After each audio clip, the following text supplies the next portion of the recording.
Hi, good morning. My name is Natalie Hanley and I am the Program Coordinator for IWM Thailand's Migrant Assistance and Counter-Trafficking Unit.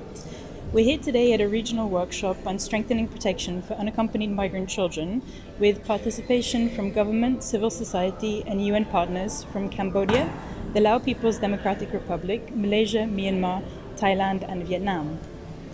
This workshop is funded by the US Department of State's Bureau for Population, Refugees and Migration as part of a broader regional program on migrant assistance and protection, which seeks to build the capacities of government and other stakeholders in migration management and reducing vulnerabilities of migrant populations.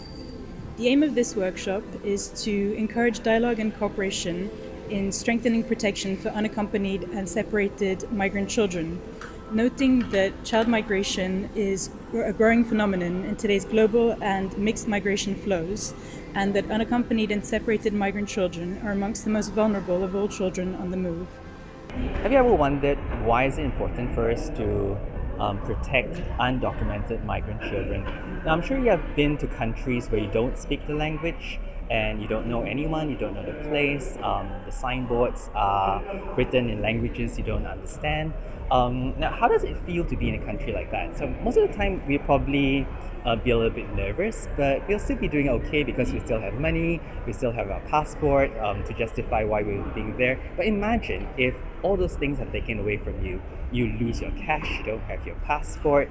Now, how do you feel then? Probably a little bit worried, and probably you'll be struggling to find how I'm going to survive in this country. Now, imagine that happened to you when you are 10 years old.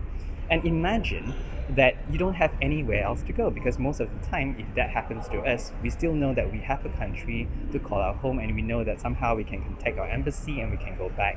But for children who are undocumented, migrants, they don't have these options. Children are inherently vulnerable, and especially more so when they migrate.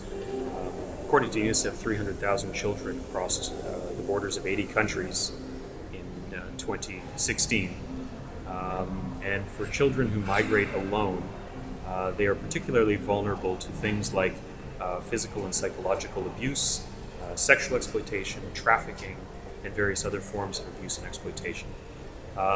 This makes it incumbent on states to work together, to collaborate, to strengthen protection systems, to ensure that unaccompanied and separated children who cross borders are availed of their human rights. Their rights are protected. They're treated as if they were children of that state, as required by international law. When thinking about unaccompanied migrant children, there are certain protection issues that should be remembered. And first and foremost, when you think about the issues and we respond to the needs of unaccompanied migrant children, we should recall what is enshrined in the Convention on the Rights of the Child.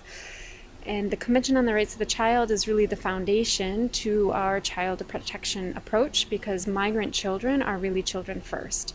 So recalling do no harm, informed consent, self-determination, participation, non-discrimination, confidentiality, and privacy all shape the principles and the practices that we use to assist unaccompanied migrant children, whether it's the immediate needs, the medium-term needs, or the long-term needs.